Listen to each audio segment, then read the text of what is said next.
लक्ष्मी पंडित जी के पास अपने बेटे की जन्म कुंडली बनवाने के लिए बैठी हुई थी और चिंतित भी थी। अगर नई कुंडली में कोई बुरा ग्रह आ गया तो कुंडली फाड़कर नदी में फेंक दूंगी। पंडित जी बोले, लक्ष्मी बहन, तुमने बहुत पुण्य किए है जो ऐसा हीरा जैसा बेटा तुम्हें मिला है। बस इसकी कुंडली में एक बात मुझे परेशान कर रही है लक्ष्मी बहन, क्योंकि यह सदा तुम्हारे पास नहीं रहेगा। यह नाम तो रोशन करेगा पर तुमसे दूर रह के। तब लक्ष्मी कहने लगी, यह भविष्यवाणी तो उसके जन्म के वक्त उसकी दादी ने कर दी थी, क्योंकि लक्ष्मी ने घोर मूल्य में पुत्र को जन्म दिया था। दादी ने कहा था, अरे लक्ष्मी, तूने घोर मूल्य में बेटा जना है, यह सारे घर के लिए भारी रहेगा, बस खुद के लिए ही भला करेगा। जैसे सूर्य की रोशनी सबको देती है पर पास जाने पर जलाती है, वैसा ही कुछ है तेरा बेटा। चाहे जो भी हो, लक्ष्मी की तो आंखों का तारा था। लक्ष्मी ने बड़े प्यार से उसका नाम रुद्र रखा था, उसके जीवन का सूर्य था। रुद्र के होने से ही लक्ष्मी के जीवन में बसंत आया था। गांव में पहले शादी ब्याह आज की तरह नहीं होते थे। लड़कियों की छोटी उम्र में ही शादी हो जाती थी। जब लड़की चौका बासन करना सीख जाती थी, समझो वह विवाह योग्य हो गई। उस समय लड़कियों को ज्यादा पढ़ाया लिखाया नहीं जाता था। लक्ष्मी और उसकी जेठानी में ज्यादा फर्क नहीं था। लक्ष्मी की शादी के समय उसकी उम्र करीब 16 साल रही होगी और तभी उसके फेरे हो गए थे और वह ससुराल विदा होकर आ गई थी। कमला उसकी दूर की रिश्तेदार थी। कमला ने लक्ष्मी को देखा और अपने छोटे भाई के लिए पसंद कर लिया। क्योंकि कमला चाय नाश्ते की जिम्मेदारी निभा रही थी, तभी उसका विवाह अपने छोटे भाई से कर दिया। यहां कमला की गोद तो 1 साल में ही भर गई। वही लक्ष्मी एक बेटे के लिए तरस गई थी। लक्ष्मी का पति भी इस बात से दुखी होकर संन्यास लेकर कहीं निकल गया था। उसने घर बार छोड़ दिया था, लेकिन उसे पता नहीं था कि उसकी पत्नी 2 महीने की गर्भवती थी। जाने कितनी मन्नतों के बाद रुद्र का जन्म हुआ। उसके जन्म लेते ही डॉक्टरों ने कह दिया कि उसे बचाना मुश्किल है, पर अपने लाडले को सीने से लगाए रात रात भर जागकर लक्ष्मी ने उसे जीवित रखा। कमला के बेटे सुरेश और रुद्र में 10 साल का अंतर था। जहां एक तरफ सुरेश सीधा साधा घर का आदर्श पुत्र था, वहीं रुद्र सिर्फ घर का ही नहीं, पूरे गांव का सिरदर्द था। अपनी मंडली के साथ वह कभी किसी के अनार के बगीचे से हाथ साफ कराता, कभी किसी के लहलहाते सेब के बगीचे से एकदम तोड़ लाता, कभी किसी की भैंस खोल देता तो कभी किसी की दुधारू गाय का दूध बछड़े को पिला देता। गांव की औरतें उसकी मां को ताने मारती और कहती, लक्ष्मी, तुम्हारा लाडला पंचायत बैठेगी, जाने सरपंच जी क्या निर्णय ले। रुद्र के कारनामे सबसे निराले थे। वह सबसे अलग था, जैसे भगवान शिव ने उसे खास मिट्टी से बनाया था। बचपन से दादी के अत्याचारों का परिणाम यह हुआ कि उसे अत्याचार शब्द से नफरत हो गई। रुद्र ने कभी अन्याय करना या सहना नहीं सीखा। किसी के साथ गलत होते देखता तो उस पर झपट पड़ता। घर पर शिकायतें आधी अधूरी ही पहुंचती, बताने वाले अपनी गलती छिपा जाते। घर पहुंचने पर रुद्र को पिटाई मिलती, पर वह सहन कर लेता।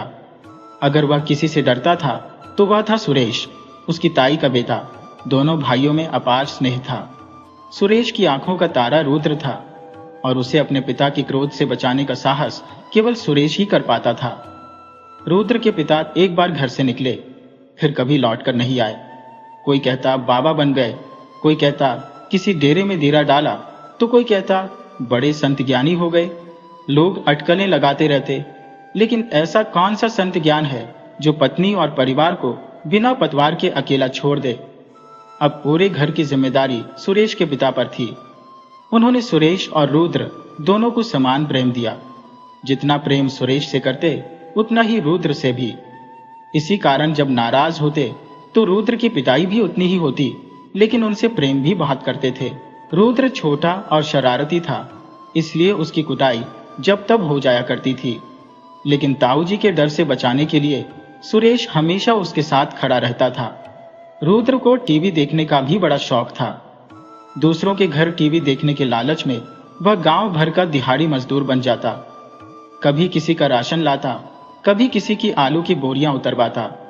उसका दिमाग इतना तेज था कि जब तक दुकानदार अपनी कलम से जोड़ घटाव करता, तब तक वह मोल भाव निपटा चुका होता।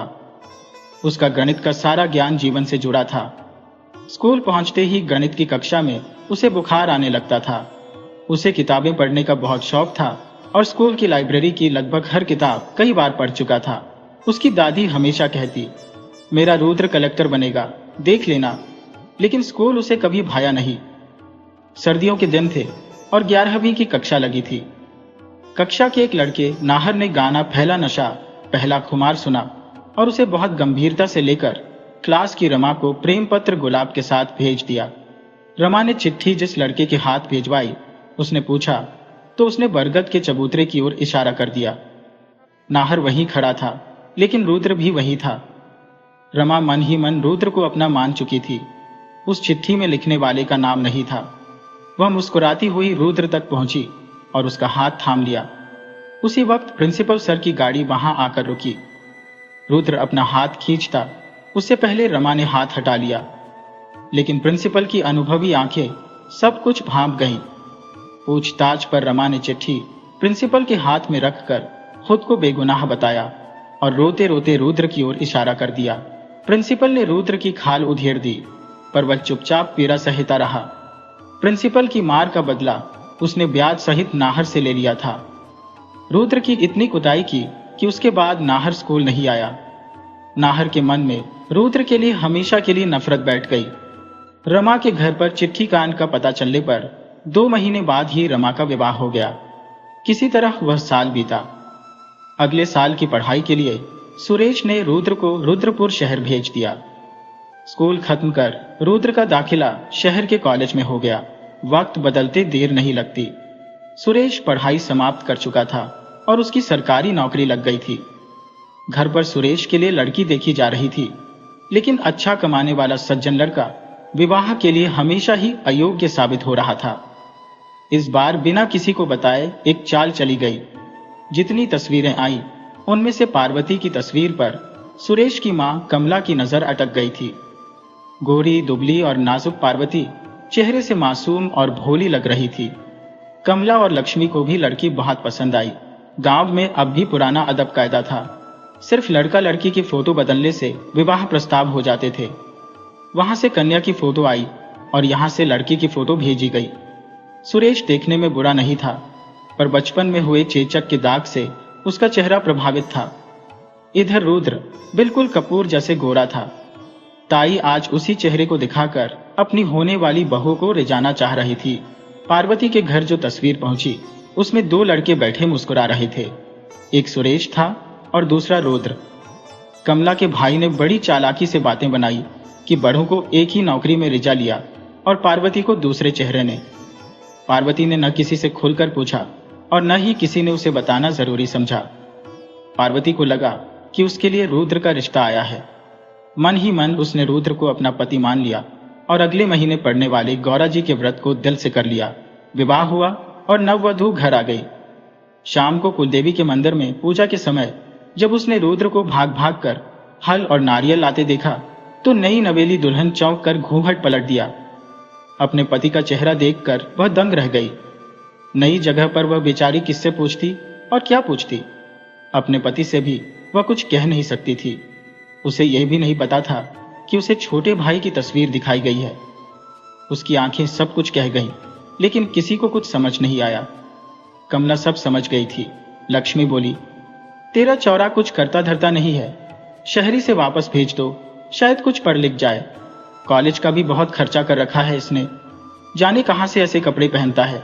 ताई ने पूछा, कहां से आते हैं तेरे पास इतने रुपए? रुद्र ने हंसकर कहा, ताई डाकू बन गया हो, बैंक लूटता हो, खूब रुपये बना लेता हो, फिर तुझे और माँ को भी एक एक महल बनवा दूंगा। लेकिन पार्वती का मन विचलित हो गया। जिसकी तस्वीर ने उसकी कितनी रातें जागते हुए बिता दी थी, आज उसे अपने आसपास देखना दुख दे रहा था। पार्वती का मन अजीब सा होकर रह गया था। सुबह से उठकर अपनी गृहस्थी में लगी पार्वती खुद को व्यस्त रखती थी, लेकिन जैसे ही रुद्र की झलक दिखती, उसकी बेचैनी बढ़ जाती। वह मन ही मन चाहने लगी थी कि जब तक उसकी और सुरेश की गृहस्थी की गाड़ी पटरी पर ना आ जाए, तब तक रुद्र कहीं दूर चला जाए। सुरेश के दोस्त की शादी थी जो पड़ोसी गांव में थी। सुरेश को भी वहां अपनी पत्नी पार्वती को साथ ले जाना था। लेकिन इसके लिए घर भर से सहमति लेनी पड़ी थी। कमला तो नई बहू को बाहर घूमने जाने के लिए तैयार नहीं थी, लेकिन जिद्दी बेटे के आगे उसकी एक नहीं चली। लक्ष्मी ने पारो को सजा संवार कर उसके कान के पीछे काला टीका लगा दिया। पार्वती ने पूछा, काकी यह टीका क्यों लगाया है? लक्ष्मी ने हंसकर कहा, अरे क्यों नहीं, मेरी बहू है, अभी तो सोने जैसी है, किसी की नजर ना लगे। पार्वती की आंखें डबडबा गईं। इतना प्यार तो उसे अपने मायके में भी नहीं मिला था। उसकी सौतेली माँ और बहनें उसे नौकरानी से अधिक कुछ नहीं समझती थी, इसलिए उसके विवाह के लिए भी घर में ज्यादा पूछताछ नहीं की गई थी। अपने आंसू पोंछकर उसने काकी सास के पैर छुए और उन्होंने उसे अपने सीने से लगा लिया। खूब खुश रहो बिटिया, अपने पति का सुख पाओ, हलो फूलो सदा सुहागन रहो। लक्ष्मी ने भी उसे आशीर्वादों की झड़ी लगा दी। मुस्कुराकर खड़ी हो गई और सुरेश की आवाज आ गई, पारो जल्दी आओ। सुरेश और पारो शादी में चले गए। वापस आ रहे थे तो रुद्र अपने दोस्तों के साथ टकरा गया। सुरेश ने कहा, तू यहाँ क्या कर रहा है? तुझे तो शहर जाना था ना? रुद्र ने जवाब दिया, भैया कॉलेज कैंटीन का रामदीन बहुत बीमार था, अकेला आदमी था, घर पर ही दवा ले रहा था, कल अचानक चल बसा। उसने मुझे गांव का पता बताया था, हम लोग मिलकर उसे यही ले आए, लेकिन पता चला कि अब उसका इस दुनिया में कोई नहीं रहा। बस उसका क्रियाक्रम निपटा कर आ रहा हूं। सुरेश ने कहा, अच्छा सुन, अब पारो के साथ घर जा, मुझे कुछ काम से जाना पड़ेगा। सुरेश के यह कहते ही पारो घबरा गई। नहीं, ऐसे आप काम पर कैसे जा सकते हैं? पारो ने कहा, आप भी घर तक चलिए मेरे साथ, फिर वहां से काम पर चले जाना। सुरेश ने समझाया, पार्वती कल दिल्ली से ऑडिट के लोग आ रहे हैं, पिछले महीने भर से उसी की तैयारी में लगा था। अगर अजीत की शादी ना होती तो मैं एक दिन की भी छुट्टी नहीं लेता। ये मेरा खास दोस्त था, इसलिए उसकी शादी में आना पड़ा। अब बस उसकी तैयारी फाइनल हो जानी है। और परेशान क्यों हो? रुद्र तुम्हारे साथ है, बस थोड़ी दूर डिपो से बस मिल जाएगी, मैं कल शाम तक घर आ जाऊंगा। सुरेश ने दोनों को बस में बैठाकर विदा किया। पारो थकी हुई थी, जल्द ही नींद की आगोश में चली गई। उसने अनजाने में अपना सिर रुद्र के कंधे पर रख दिया। रुद्र भी थका हुआ था, लेकिन वह पारो को किसी भी तरह का कष्ट नहीं देना चाहता था, इसलिए चुपचाप बैठा रहा। पूरे रास्ते पारो आराम से सोती रही। रुद्र का दामन हमेशा पाक रहा है, खासकर लड़कियों के मामले में। यही बात नाहर को सबसे ज्यादा चुभती थी, जो बचपन का दोस्त था, लेकिन अंदर से रुद्र से जलता था। वह हमेशा मौके की तलाश में रहता था कि कैसे रुद्र की बेइज्जती की जाए। बस में नाहर भी गांव जा रहा था। सुरेश के ऑफिस में ऑडिट चल रहा था और ऑफिसर्स कड़ी निगरानी रख रहे थे, लेकिन सुरेश का काम भी पक्का था। सुरेश ने 2 दिन में ही अपना काम पूरा कर लिया। ऑडिट के बाद सुरेश जल्दबाजी में घर की ओर बढ़ रहा था। रास्ते में नाहर से मिला, जिसने व्यंग्य से कहा, भाई काम कुछ ज्यादा ही हो गया है। इस समय ऑफिस में नहीं, घर में नई नई दुल्हन बैठी है उस महाकाल के साथ, और आपने उसे छोड़ दिया। सुरेश ने जवाब दिया, तुम अपने काम से काम रखो नाहर, हमारे घर में ताक झांक करने की जरूरत नहीं है। सुरेश ने दृढ़ता से कहा, लेकिन शक की बेल बिना खाद पानी के भी पनपती है। यहाँ तो खाद पानी देने वाले घर और बाहर दोनों जगह मौजूद थे। कमला तीखी सांस थी, वह पार्वती को कोसने का कोई मौका नहीं छोड़ती थी। रोज पार्वती के जागने से पहले ही उसे दिन भर की काम बता देती थी। कमला ने पार्वती से अनाज संजोने, कंबल, चादर धोने, कालीन साफ करने जैसे काम करवाए। लक्ष्मी अपनी तरफ से मदद करती, लेकिन घर के दूसरे भी काम होते थे। कमला काम बताकर पड़ोस में बात करने चली जाती और पार्वती काम करती रहती। थकान के बावजूद उसे आराम नहीं मिलता था। एक दिन कमला ने पार्वती को चने पीसने के लिए बैठा दिया। तभी रुद्र शहर से घूमकर वापस आया और पार्वती को देख चक्की खींचकर खुद चने पीसने लगा। लक्ष्मी ने पूछा, रुद्र तेरी कमीज कैसे फट गई? रुद्र ने जवाब दिया, माँ कॉलेज में एक रईस ज़ादे को मजा चखा कर आ रहा हूँ। लक्ष्मी ने कहा, अरे अब किसका सिर फोड़ा? रुद्र ने कहा, कमिश्नर का लड़का स्कूल कॉलेज में शराब पीकर आ गया और लड़कियों को परेशान कर रहा था। पहले उसे प्यार से समझाया, नहीं माना तो मजबूरी में हाथ उठाना पड़ा। ताई ने कहा, पहले खुद को सुधारो। पार्वती सर झुकाए सोच रही थी। जितना वह रुद्र को अपने मन से हटाना चाहती, उतनी ही दृढ़ता से वह उसके दिल में बसता जा रहा था। रात में सुरेश आते ही कमला ने उसके कान भरने शुरू कर दिए। रुद्र तो किसी काम का नहीं है। बेटा, ध्यान रखा कर। आजकल जब तब शहर से आ जाता है और पार्वती के आगे पीछे घूमता रहता है। देख बेटा, मैंने तेरी और पार्वती की उम्र में भी अंतर देखा है। कहीं कोई ऊंच नीच हो गई तो तेरा जीवन खराब हो जाएगा। सुरेश अपनी माँ की बातों को सुनते हुए बोला। माँ, कैसी पागलों वाली बातें कर रही हो तुम भी। रुद्र मेरा छोटा भाई है, मेरे दिल का टुकड़ा है, माँ ने उत्तर दिया। हाँ, लेकिन सुन लो, कहीं ऐसा ना हो कि यही जिगर का टुकड़ा तुम्हारे कलेजे को छल्ली कर दे। सुरेश ने माँ को तो समझा लिया, पर उसकी बात उसके मन में घर कर गई।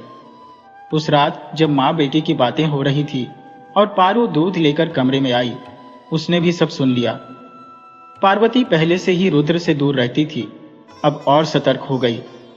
लेकिन रुद्र इन बातों से अनजान था। उसके लिए पार्वती बड़े भाई की पत्नी थी, उसकी भाभी थी। वह देवर के रिश्ते को निभाते हुए कभी उसके लिए अमरूद लाता, कभी बेरिया, कभी कहीं से केरी लाता, तो कभी नन्हा खरगोश पकड़कर उसके हाथ में थमा देता। लो, इसे अपने पास रखो, वह कहता। बिल्कुल तुम्हारी तरह सफेद है। अब सुरेश का ध्यान इन छोटी छोटी बातों पर जाने लगा था। एक दिन गांव में लगे मेले में रुद्र साथ चलने की जिद करने लगा।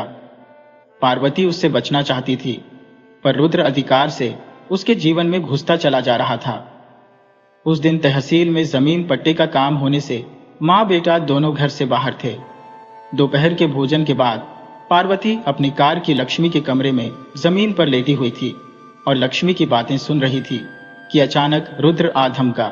रुद्र ने माँ से कपड़े मांगते हुए कहा, माँ, मेरे कपड़े निकाल दो, जबरदस्त मेला लगा है। लक्ष्मी ने कमरे की बत्ती जला दी। रुद्र ने पार्वती को देखा और पार्वती लज्जा से बाहर चली गई। रुद्र को इससे कोई खास फर्क नहीं पड़ा। तैयार होकर वह घर से निकल गया। लक्ष्मी ने आवाज दी, अपनी भाभी को भी साथ ले जा, सारा दिन घर में पड़ी रहती है। पार्वती के लाख मना करने पर भी रुद्र ने उसकी नहीं सुनी।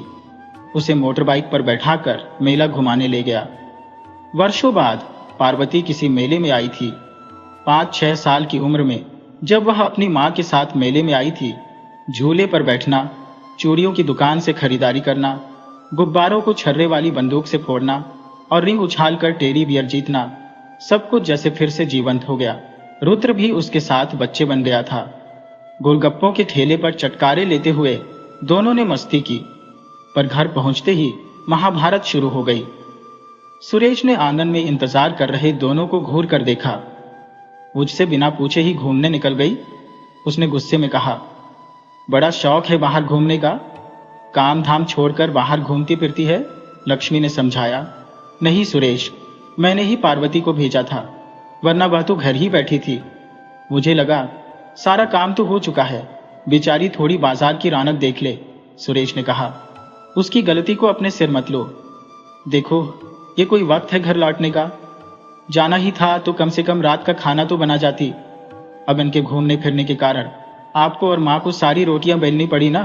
पार्वती आंखों में आंसू लिए अंदर चली गई। रुद्र गाड़ी उठाकर वापस बाहर निकल गया, लेकिन उस रात पार्वती सो नहीं पाई।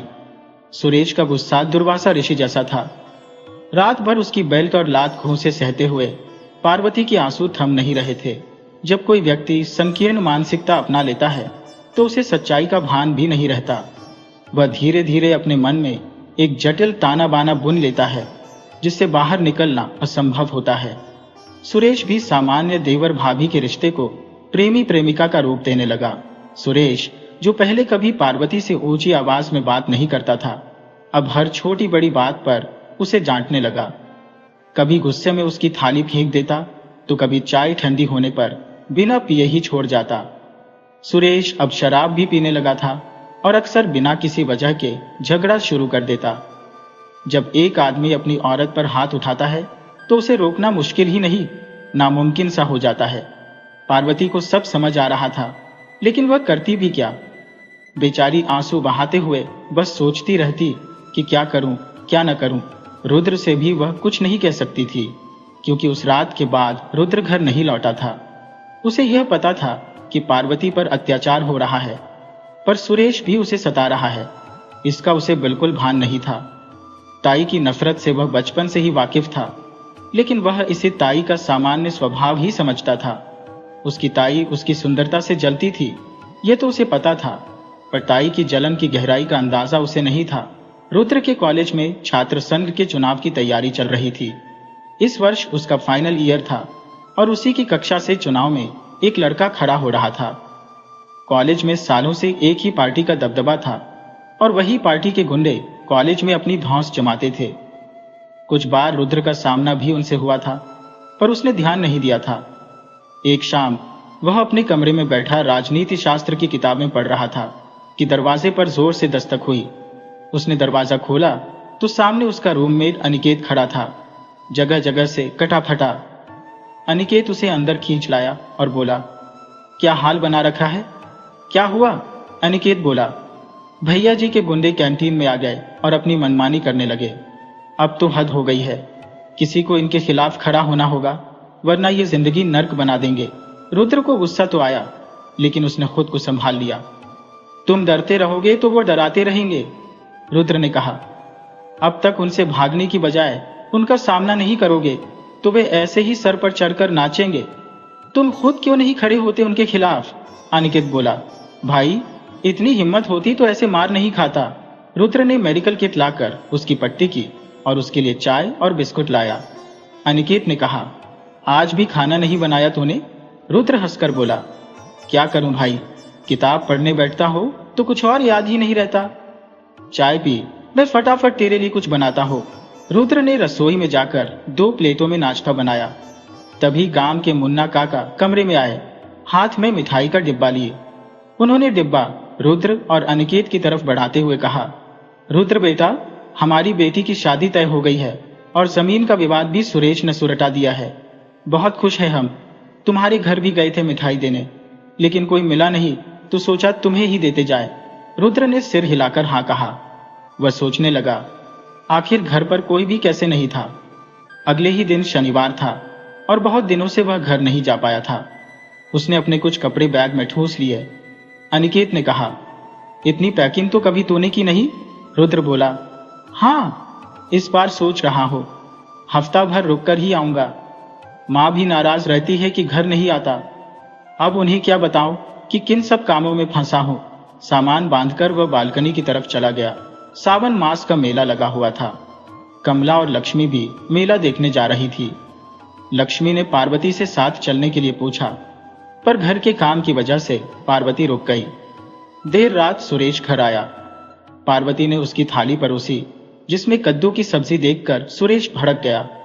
उसने गुस्से में कहा, कितनी बार कहा है कद्दू मत बनाया कर, पर तेरे दिमाग में भूसा भरा है। पार्वती ने कहा, अम्मा जी ने कहा था इसलिए बनाना पड़ा। मैं अभी कुछ और बनाकर ले आती हूं। सुरेश चिल्लाने लगा, बस कर, ये पतिव्रता वाला नाटक। मुझे सब पता है, मेरे पीछे तुम दोनों के बीच क्या चल रहा है। इसी के लिए कद्दू बनाया है ना? मुझे पता है, रुद्र को कद्दू बहुत पसंद है। पार्वती बोली, ऐसा नहीं है, आप गलत समझ रहे हैं। सुरेश ने गुस्से में कहा, अब तू मुझे समझाएगी? तेरी इतनी हिम्मत? मेरे घर में सब मेरे हिसाब से चलता है, वरना छोटी पकड़कर खींचकर बाहर फेंक दूंगा। एक बार रात भर ओस में पड़ी रहेगी, तब अक्ल ठिकाने आएगी। पार्वती ने कहा, आप इतना नाराज क्यों हो रहे हैं? बैठिए, मैं कुछ और बनाकर ले आती हूँ। सुरेश ने गुस्से में थाली उठाई और पार्वती पर फेंक दी। वह तेज बारिश में बाहर निकल गया। शक से भरी आंखों के पीछे खड़ा रुद्र ये सब देख रहा था। हर शनिवार कॉलेज की छुट्टी के बाद वह घर आता था, पर इस बार बहुत समय बाद लौटा था। रुद्र सोच रहा था, इतने दिनों बाद घर आऊंगा तो सब कितने खुश होंगे, पर जो उसने सुना उस पर विश्वास नहीं हुआ। उसने सोचा भाई के पीछे जाऊं, पर पलटकर कमरे में चला गया। पार्वती रो रही थी। रुद्र ने अपने रूमाल से उसके बहते खून को साफ किया और चुपचाप मरहम पट्टी करने लगा। रुद्र ने पहली बार पार्वती को इतने ध्यान से देखा। इतनी सलोनी सी कोमल सी लड़की पर इतना अत्याचार हो रहा था। उसके घाव से बहते खून को रोकने में उसे बहुत मशक्कत करनी पड़ी, पर दिल पर लगे जख्मों का क्या, उन्हें कौन देखेगा? रुद्र ने कहा, पारो, मेरे साथ चलो, पार्वती ने बड़ी बड़ी आंसू भरी आंखों से देखा। रुद्र ने कहा, मैंने देखा है, ताई बहुत सताती है और अब भाई भी। तुम मायके क्यों नहीं चली जाती? पार्वती बोली। किसके भरोसे जाऊंगी? मां नहीं है।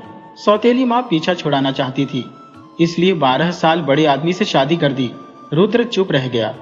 पार्वती ने कहा, मैंने सोचा था कि मेरा विवाह तुमसे हो रहा है। दोनों देर तक चुप बैठे रहे। फिर रुद्र ने कहा, यहां से चली जाओ। पार्वती बोली, तुम यहां रहोगे तो भैया खुश नहीं रहेंगे। आज नहीं तो कल हमारे बीच सब सुलझ जाएगा। और भैया तुमसे कभी प्रेम करना नहीं छोड़ सकते। तुम चले गए तो ये सब खत्म हो जाएगा और भैया पहले वाले सुरेश बन जाएंगे। रुद्र अचानक उठा और घनघोर बारिश में घर से निकल गया। जो बस मिली उसमें बैठ गया और हरिद्वार जाकर रुका। बस डिपो के सामने शमशान था।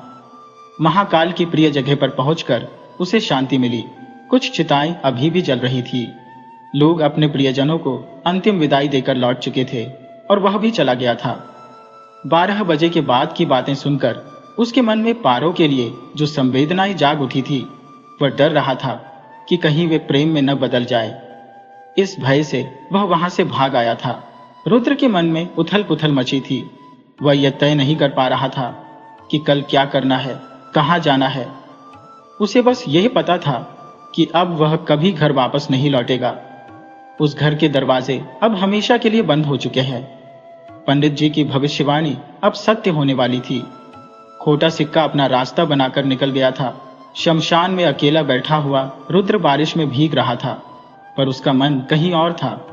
उसने अपने घुटनों के इर्द गिर्द हाथों का घेरा बनाया और सोच में डूब गया।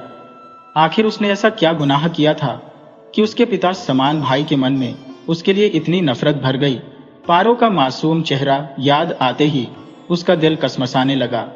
उसकी बड़ी बड़ी आंखें जैसे बिना किसी गुनाह की सजा काट रही थी।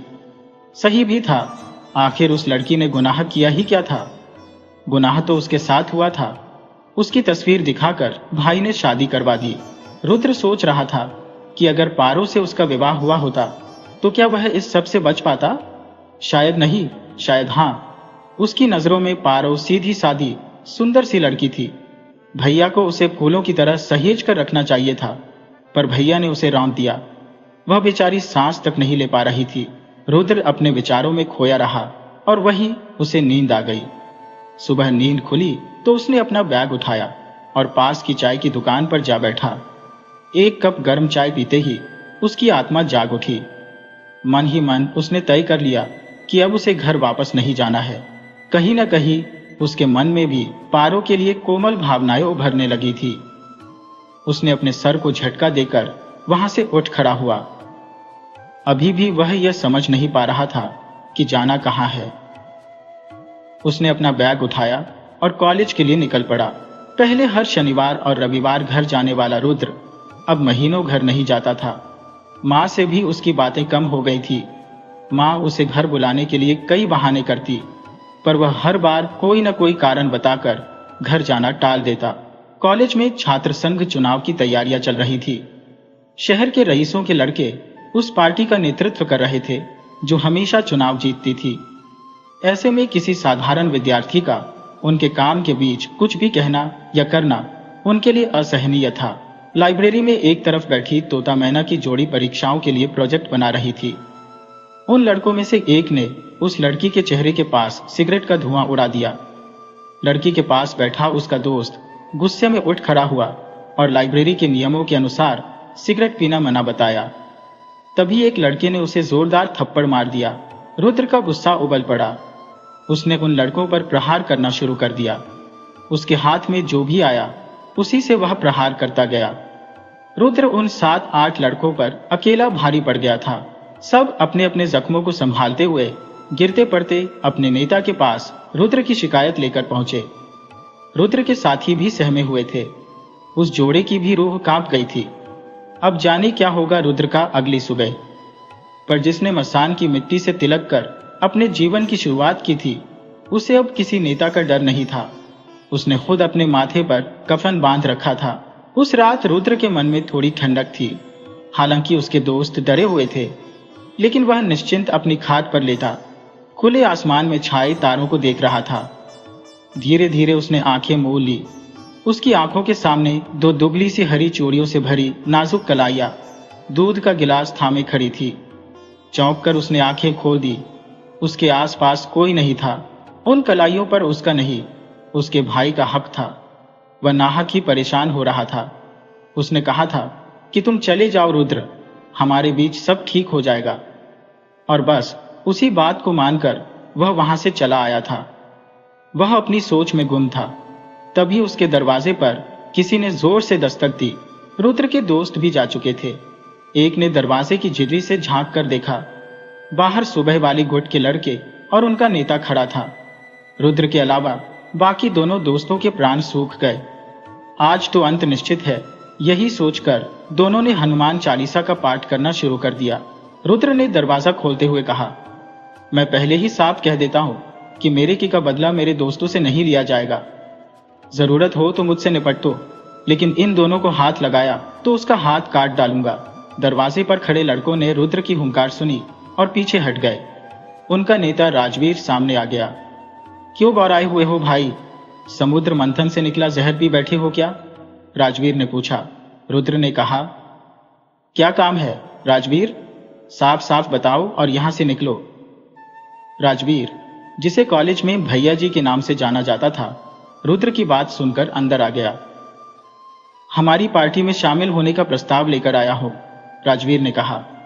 इस बार के कॉलेज इलेक्शन में हमारी पार्टी जीतेगी और हम तुम्हें अध्यक्ष बना देंगे। बोलो, मंजूर है? रुद्र ने कुछ देर सोचने के बाद धीरे से सिर हिला दिया। उसे पता था कि भैया जी अच्छे आदमी नहीं है, लेकिन फिर भी उसने पार्टी में शामिल होना स्वीकार कर लिया। समय अपनी तेज रफ्तार से बीतता गया। रुद्र ने कॉलेज की पढ़ाई के साथ साथ कॉलेज की सक्रिय राजनीति में कदम रखा। ग्रेजुएशन पूरा करते ही उसने राजनीति शास्त्र में एमए करने के साथ साथ भैया जी के साथ अधिकतर समय बिताना शुरू कर दिया। भैया जी के पिता जिले के विधायक थे और पार्टी के सबसे जुझारू नेता के रूप में प्रसिद्ध थे। राजनीति उनके खून में थी और यही विरासत अब रुद्र भी अपना रहा था। वर्षों की अथक परिश्रम का उद्देश्य था कि उनके उत्तराधिकारी सीधे मुख्यमंत्री की कुर्सी के योग्य बने। पार्टी के प्रति उनकी निष्ठा और समर्पण का यह फल था। उनकी पार्टी में उनकी अद्वितीय धाक थी। चुनाव करीब थे और मंत्री जी के निमंत्रण पर विधायक और अन्य सदस्य उनके साथ बैठक में सम्मिलित हुए थे। बैठक की गोपनीय बातचीत बाहर नहीं आ सकी, लेकिन दोनों प्रतिष्ठित राजनीतिज्ञों ने मिलकर कुशल रणनीति तैयार की। रुद्र का एक मित्र जमीन के व्यापार से जुड़ा हुआ था, जबकि कुछ कोयले के कारोबार में लगे थे, और रुद्र दोनों ही से जुड़े पैसों को बढ़ाने में जुट गया। उसके मस्तिष्क में एक बात और घर कर गई थी कि यदि उसके पिता उसे और उसकी मां को छोड़कर नहीं जाते तो उन्हें कभी कोई अभाव नहीं होता। आखिरकार वह अब तक रुपये पैसों के लिए ही अपने ताऊजी पर निर्भर था। यदि उनके पास धन होता तो वह अपनी मां को हमेशा के लिए वहां से निकालकर अपने साथ रखता। विचार करते करते उसका मन एक नाम पर आकर अटक जाता, पारो। क्या यदि उसके पास ढेर सारे पैसे होते तो वह पारो को भी अपने साथ ले आता? क्या वह उसके साथ आ जाती? क्या उनका साथ रहना समाज को स्वीकार्य होता? यह प्रश्न उसके मन में उठते रहते और वह इन्हीं शराब के गिलास में डुबोकर अपने कार्य में डूब जाता। उसकी जिम्मेदारियां और व्यस्तता ऐसी थी कि जब कभी उसे थोड़ा समय मिलता तो घर वालों के चेहरे उसकी याद में आते। कभी सुरेश बड़ा भाई, कभी अम्मा, कभी ताई जी, कभी ताऊ जी, और कभी दरवाजे की ओट से झांकती दो बड़ी बड़ी काली काली आंखें पारो की। उन आंखों का सामना करने में वह स्वयं को असमर्थ पाता था। उसे लगता था कि वह आंखें उसे देखती रहे और वह उन आंखों को देखता रहे, लेकिन यह विचार क्षणिक था, जैसे तूफान की तरह उसके हृदय में उठता और फिर सब कुछ बहकर दूर चला जाता। जाति, बिरादरी, समाज और सबसे बढ़कर उसकी मां, इनमें से किसी की आंखों में वह अपने और पार्वती के रिश्ते के लिए सहमति नहीं पाता था। इसलिए उसने अपने हृदय में बहते हुए उस छोटे से अमृत झरने पर एक बड़ा सा पत्थर रख दिया था। अब उसके पास रुपया तो था, लेकिन समय नहीं था। शेष समय में राजनीति भी थी। वह भैया जी का दायां हाथ माना जाता था। रुद्र को भैया जी के पिता भी अपने बेटे की तरह स्नेह करते थे। उनके कार्यालय की कई बैठकें बिना रुद्र के संभव नहीं थी और न ही उनके घर का कोई व्रत, त्योहार, पूजा पाठ संभव था। मंत्री जी के साथ बैठक के बाद रुद्र का स्थान और ऊंचा हो गया था।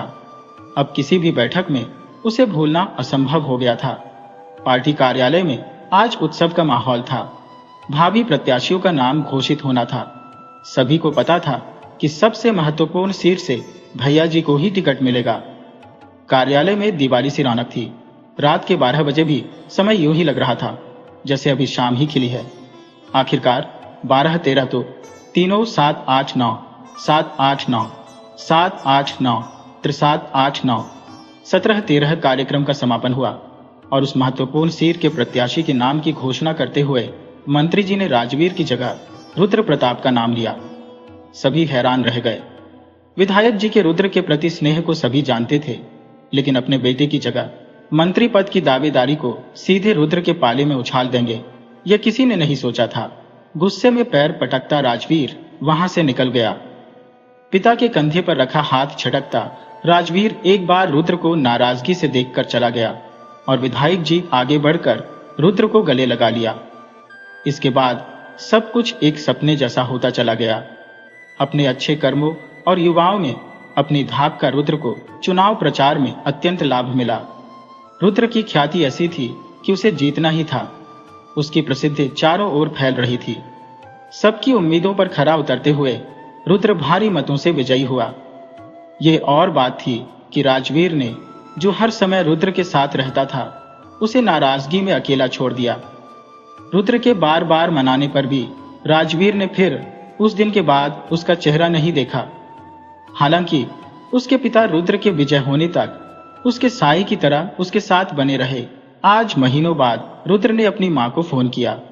वो भले ही न करे, पर हर हफ्ते उसकी मां बिना बोले ही उसे फोन करके उसका हालचाल पूछ लिया करती थी। बिना पूछे ताया जी और ताई जी की भी खबरें सुना देती थी, पर जिसके बारे में जानना चाहता था उसके बारे में कुछ नहीं कहती थी। त्योहारों के समय बस कभी कभी एक दो बातें कह देती, जैसे दिवाली के लिए पार्वती ने लड्डू बनाए थे, बड़ा स्वाद है बहू के हाथ में। या होली पर तेरी ताई ने बहू को मायके नहीं जाने दिया, बेचारी जब से ब्याह कर आई है मायके का मुंह तक नहीं देखा। इससे ज्यादा वो ना बताती थी और ना ही रुद्र पूछता था। आम चुनाव जीतने के बाद उसे मंत्री जी को धन्यवाद देने जाना था, पर इससे पहले जाने क्यों उसने अपनी खुशी साझा करने के लिए अपनी मां को फोन लगाया। मां की जगह ताई ने फोन उठाया। रुद्र की आवाज सुनते ही ताई बिखर गई। तू कहां चला गया? अरे छोरे, अब क्या मेरे मरने पर ही वापस आएगा? तेरा भाई महीनों से पेट में तेज दर्द की शिकायत कर रहा है। 2 दिन पहले डॉक्टर को दिखाया तो उसने तुरंत भर्ती कर लिया। हो सके तो एक बार आजा बेटा, हो सकता है तेरे आने से ही उसके प्राण वापस आ जाए। आएगा ना तू रुद्र? बरसों बाद ताई ने उसे उसके बचपन के नाम से पुकारा था। मना करने का तो सवाल ही नहीं उठता था। वो तुरंत अपनी गाड़ी में जा बैठा और अनिकेत पीछे पीछे दौड़ता आया। अनिकेत ने कहा, रुद्र, तुझे तो मंत्री जी की आवाज पर जाना था ना, कहाँ निकल रहा है? रुद्र ने कहा, घर जा रहा हूं भाई, बड़े दिनों बाद घर से बुलावा आया है, कल तक वापस आ जाऊंगा। मंत्री जी को समझा देना कि मैं कल आकर उनके पैर छूकर धन्यवाद दूंगा।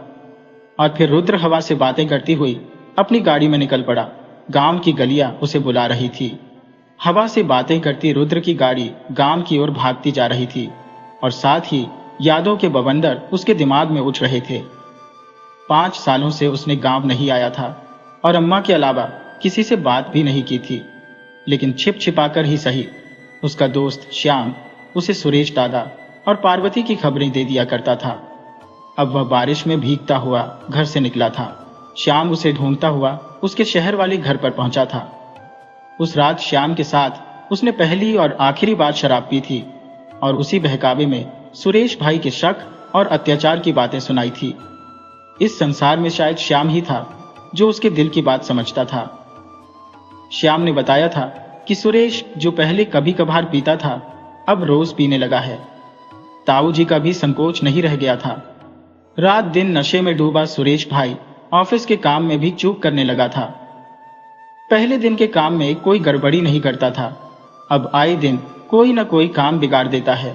श्याम से ही उसे सुरेश और कभी कभी पारो के बारे में भी खबरें मिलती थी। रुद्र को पता चला कि पारो की हालत कुछ ठीक नहीं है। उसकी शादी के 5 साल हो गए थे, पर गोद नहीं भरी थी। ताई सारी खींच उसी पर निकालती थी। रुद्र सोचता, किस मिट्टी की बनी है यह औरत, क्यों अपने प्रति हो रहे अन्याय के खिलाफ नहीं बोलती। विचारों में मग्न रुद्र अपने गांव कब पहुंच गया, उसे पता ही नहीं चला। घर की ओर गाड़ी मोड़ने के बजाय वह सीधा अस्पताल की ओर चला। उसकी गाड़ी से उतरते ही मां दौड़ती हुई आई और उसे सीने से लगा लिया।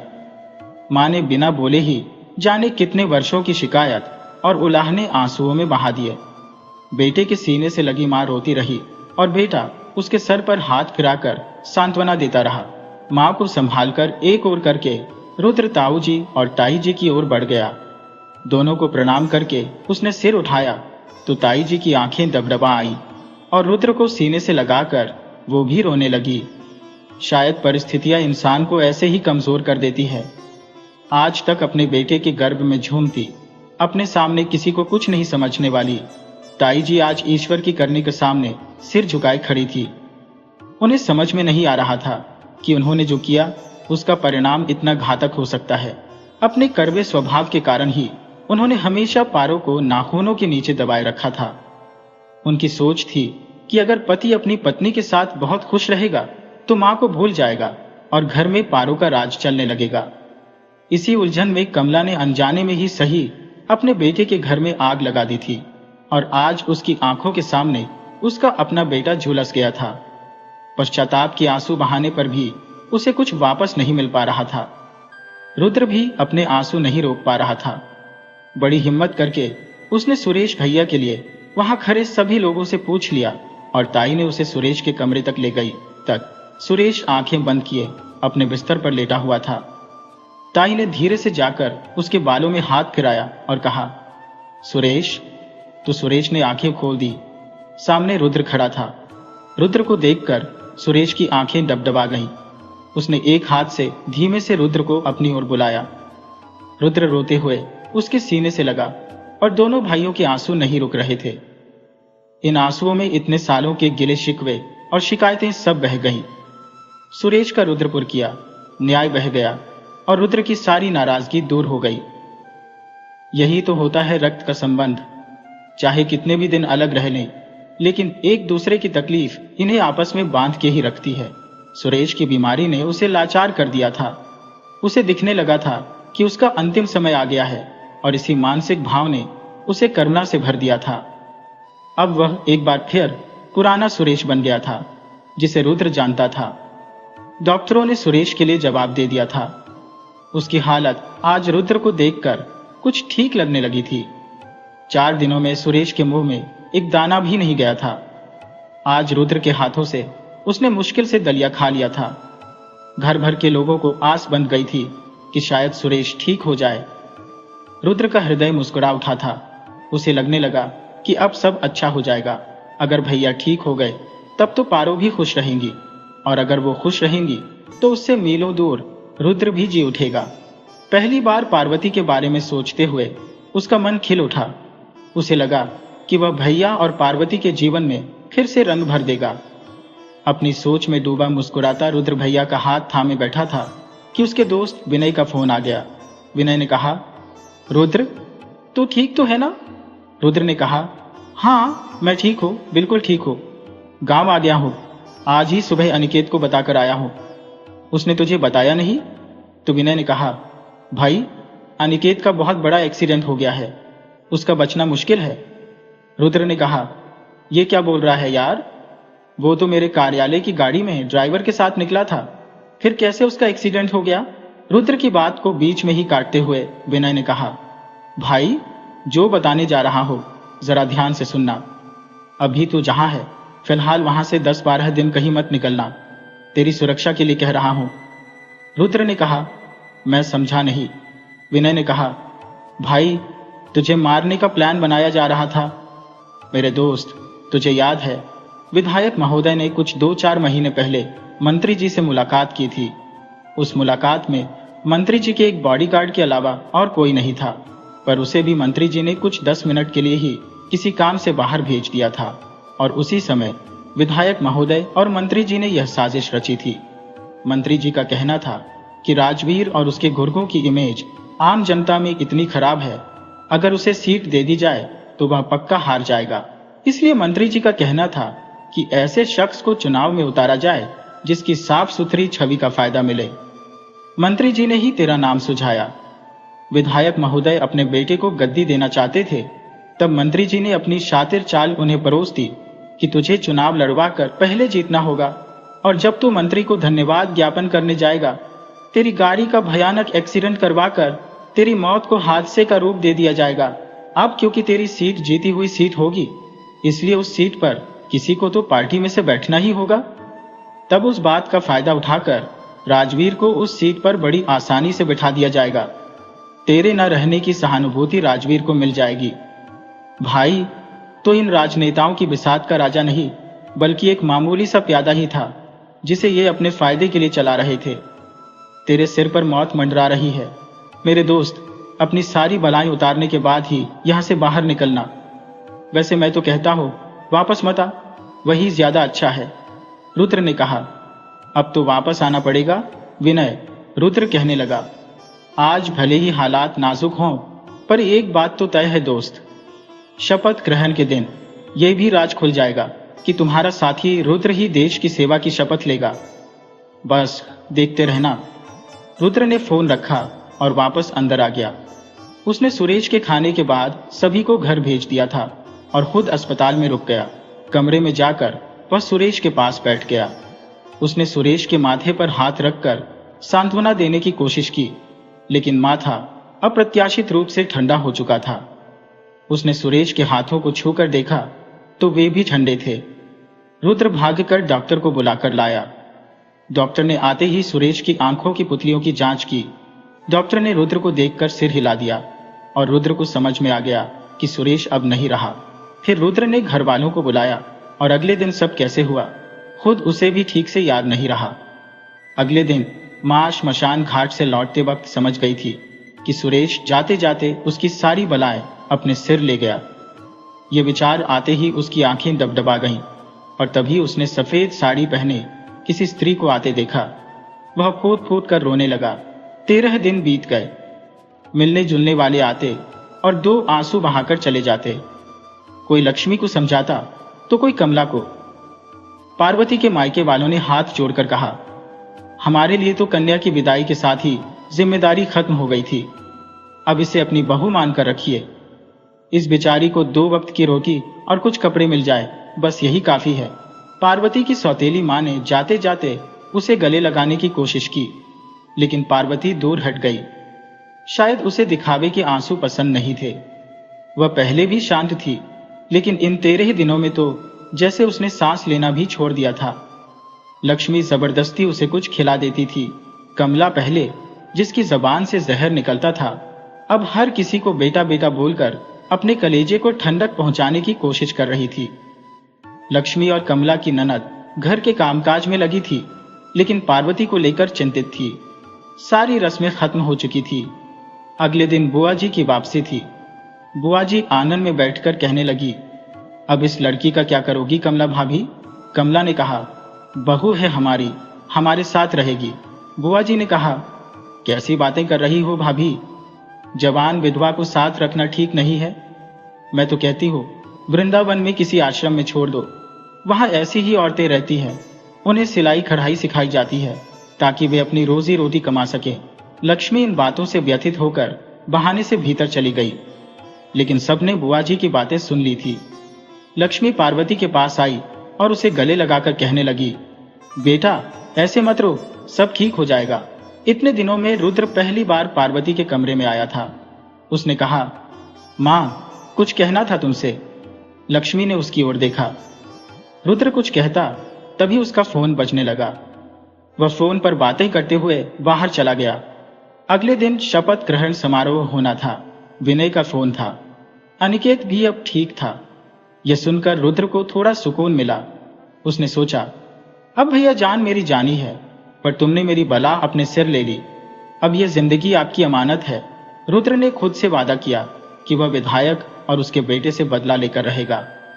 अनिकेत से कहने लगा, मेरी मेहनत से जीती हुई मेरी सीट पर राजवीर नहीं बैठ सकता। अब सत्ता का पावर क्या है मैं उन्हें दिखा दूंगा। रुद्र को अगले दिन सुबह ही निकलना था। जिस दिन से वह आया था उसकी पार्वती से ठीक से बात तक नहीं हुई थी, लेकिन उससे बात करने से पहले उसे घर वालों के विचार भी जानने थे। अगली सुबह अपनी समझाइश के बाद कमला और लक्ष्मी पर एक बार फिर तिरस्कार करते हुए बुआ जी अपने गांव के लिए रवाना हो गई। उनके जाने के बाद रुद्र ने भी अपना सामान समेट लिया। लक्ष्मी सभी के लिए चाय लेकर आंगन में आई, तभी दरवाजे पर किसी ने जोर से दस्तक दी। आंगन में बैठी सभी की नजरें दरवाजे की तरफ मुड़ गईं। दरवाजे पर लंबी घनी दाढ़ी और गेरुआ वस्त्र में रुद्र के पिता खड़े थे। भतीजे की अचानक मृत्यु से विरक्त हुए सन्यासी को वापस गृहस्थ जीवन में लाया गया था। भीतर आकर उन्होंने अपनी बड़ी भाभी और भाई के चरण स्पर्श किए और बैठ गए। रुद्र ने अपने पिता के पैर छुए और एक ओर खड़ा हो गया। पिता ने कहा, तुझे किसी महत्वपूर्ण कार्य के लिए शहर जाना था ना, तो जा, देर मत कर। अब तेरे नाम का सूर्य उदय होने जा रहा है। रुद्र कभी अपने पिता को कभी अपनी मां को देखता खड़ा रहा। लक्ष्मी ने अपने आंसू पोंछकर अपने पति के चरण स्पर्श किए। उन्होंने कहा, एक गिलास पानी देना और चाय भी बना देना। याद रखना, मैं कप में चाय नहीं पीता। मेरे लिए अम्मा का कलई वाला ग्लास निकाल देना। कई सालों बाद पति के मुख से अपना नाम सुनकर लक्ष्मी का मन पिघल गया। आंसू पोंछती हुई वह रसोई में बड़े मन से चाय बनाने चली गई। तभी दबे पांव दीवार की ओट में खड़ी पार्वती को भी उन्होंने देख लिया। वे कहने लगे, इधर आओ बेटी। पार्वती धीरे से उनके पास पहुंची और उनके चरण स्पर्श किए। उन्होंने पूछा, तुम्हारा नाम क्या है? पार्वती ने कहा, जी पार्वती। नाम सुनते ही उन्होंने पीड़ा और कष्ट से आंखें बंद कर ली। जब हम मानव उसकी बनाई दुनिया से मनमानी करने लगते हैं तो ऐसा ही होता है, उन्होंने कहा। उनकी कही बातें किसी को समझ नहीं आई। उन्होंने पार्वती के सिर पर हाथ रखा और कहा, सदा खुश रहो बेटी। फिर उन्होंने रुद्र की तरफ देखा और कहा, यह तेरी जिम्मेदारी है। कमला, जो अब तक सिसक रही थी, बोली, लल्ला जी, आपने मेरी लाज रखी।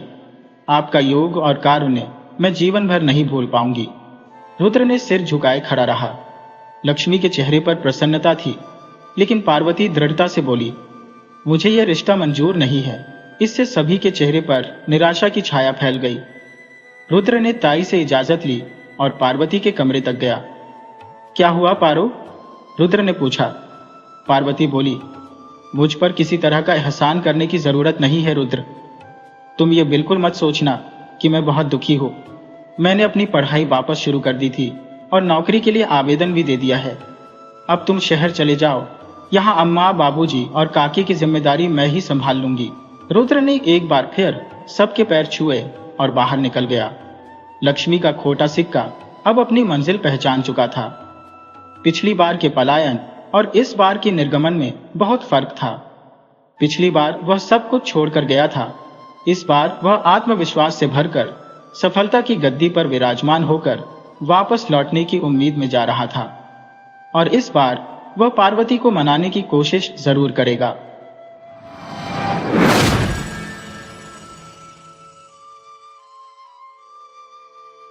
वीडियो अच्छी लगे हो तो इसे लाइक करें और ऐसी ही मज़ेदार कहानियों के लिए चैनल को सब्सक्राइब करें और बेल आइकन दबाएं। ज़्यादा से ज़्यादा अपने दोस्तों को शेयर करें। धन्यवाद।